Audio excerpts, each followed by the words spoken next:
When you go to save your Cinemagraph, it's going to be a little different from saving a photo.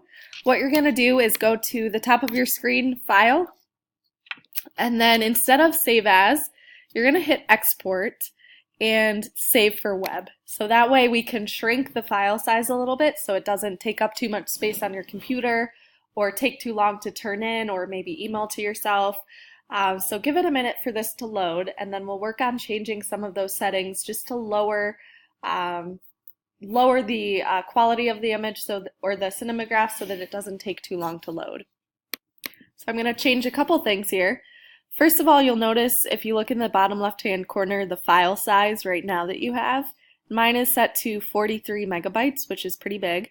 So I'm going to change that by changing the image size on the right. So I'm going to change the width and try just typing in 1,000 for now. And then when you click off of that, it might take a minute for it to load or hit enter. And you'll see that it will change the size of your megabytes or the size of your file. So give that a minute. And now in the bottom left-hand corner, you'll see that it changed it to 6 megabytes. So I would shoot for maybe somewhere between 3 to 5 or 3 to 10 megabytes would probably be a good size. And at the top here, I have original selected, so just make sure that it does say original. Now a couple other settings over here that you can work on changing.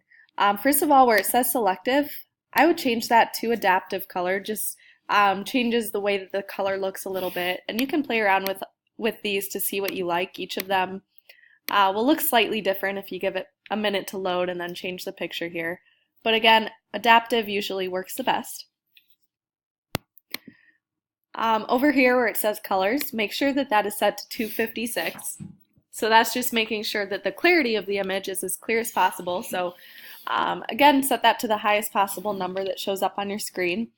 And again, if your resolution or the file size is still too big, you can always shrink the image size again. So maybe make that a little bit smaller if it takes too long to save your image, or if it ends up becoming too blurry, you can always go back and change the size to make that a little bit bigger. The last thing to change is the looping options.